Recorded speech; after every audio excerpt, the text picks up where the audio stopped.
It is 5:49 on the 16th of April, and I am 13 miles away from my delivery. They do have parking there, but I'm at a Speedy Mart with parking for trucks. And the one thing this place probably has that where my delivery doesn't is a bathroom. And those are always important. Oh, I just saw something. So this is why load checks are important.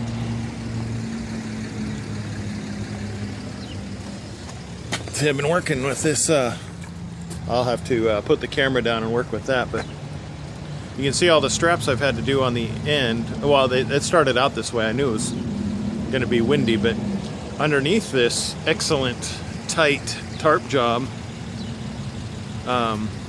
is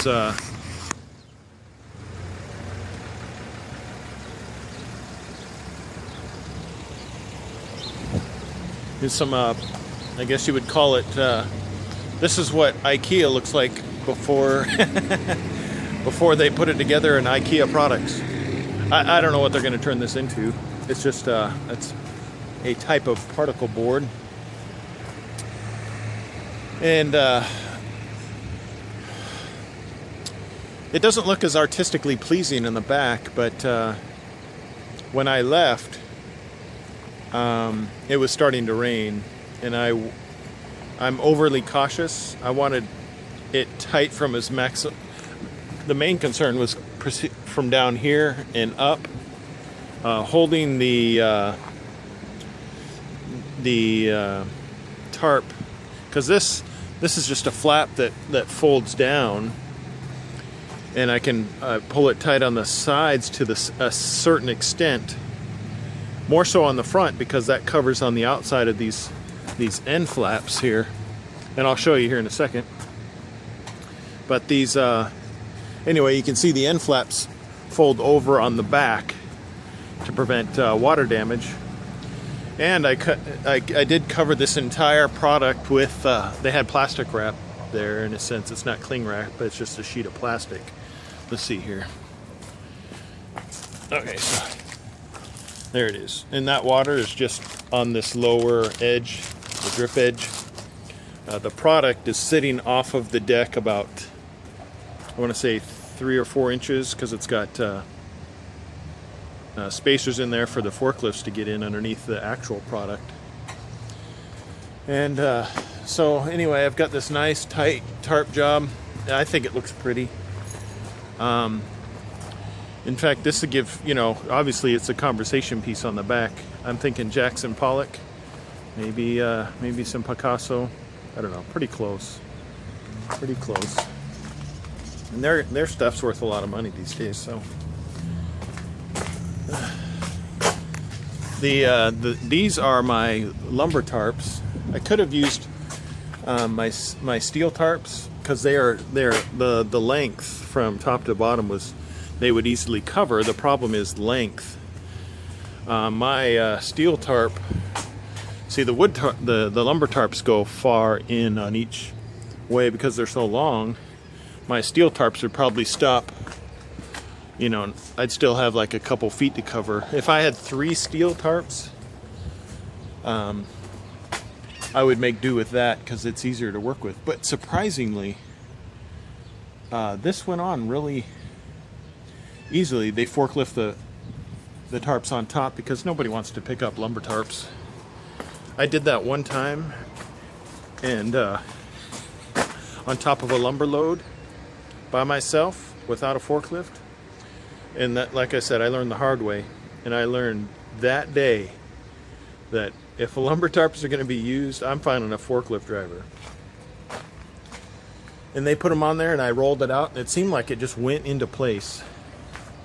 I came down here, and I started in the center, and I put, because you have to, there's another, from that webbing to this webbing, there's 4 sections of that on a lumber tarp. So there's another part of a section, and then there's 2 sections folded up underneath. So that's what you're working against.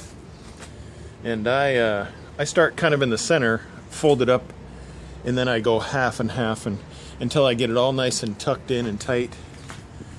And It was windy that day, but it stayed on pretty good in the sense that I rolled it out. I came down, they had safety harnesses they had us wear that was rigged up to some giant wire, a harness arrest. I think I described it earlier.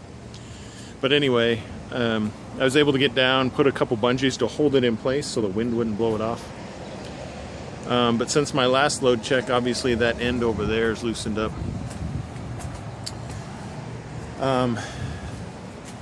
I'm not going to get in the cab because it's actually kind of comfortable outside right now.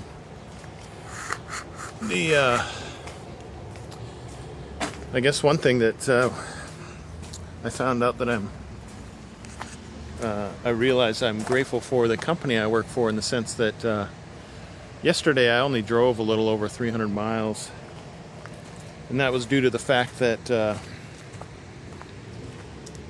I spent 6 of my hours sitting there, or I guess I should say 6 hours sitting and not driving.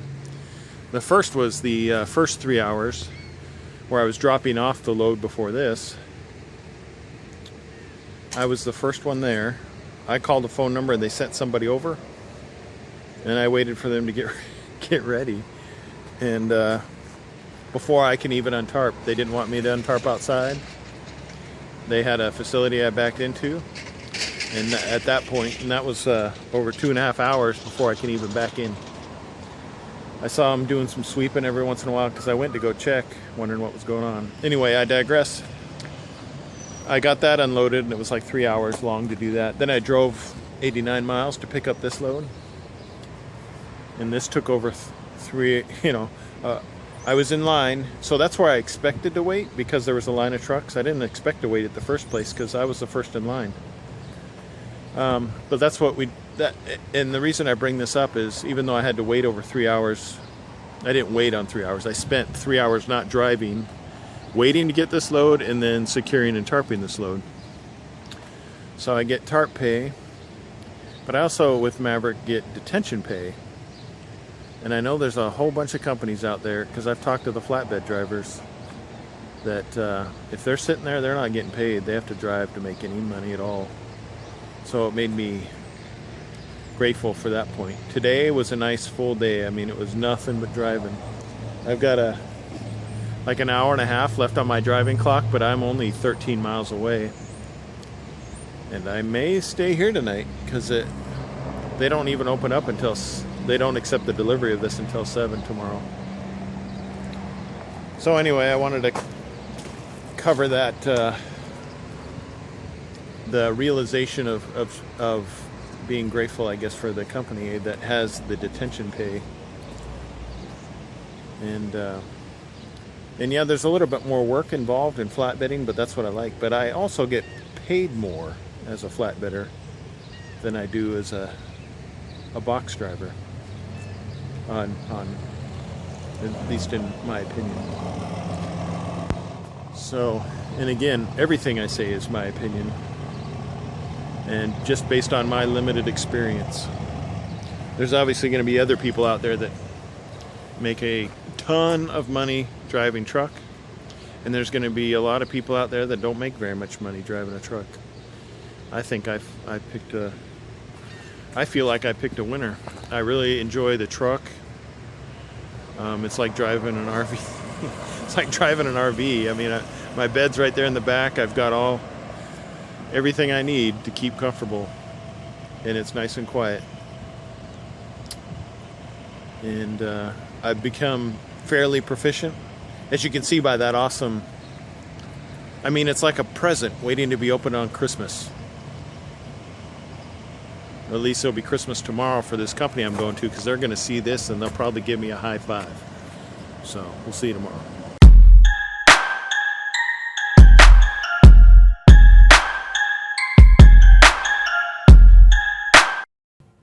If there's something specific you're would like me to try to capture on video, please let me know in the comments below, and I will try to cover that area of interest. Because I just try to cover whatever interests me, but I know there's people out there that they have questions, and I think to myself afterwards, oh, I could have covered that. So put them in the comments below, things that you would like to see filmed, and I will do what I can to accomplish that. If anything, give me a thumbs up if you made it this far. Subscribe if you haven't done that already. Check the links below. I've put everything in playlists. And if any of my Maverick videos have helped you determine to go with Maverick, I'd appreciate it if you'd give my name to your recruiter prior to showing up there, because that's how it works.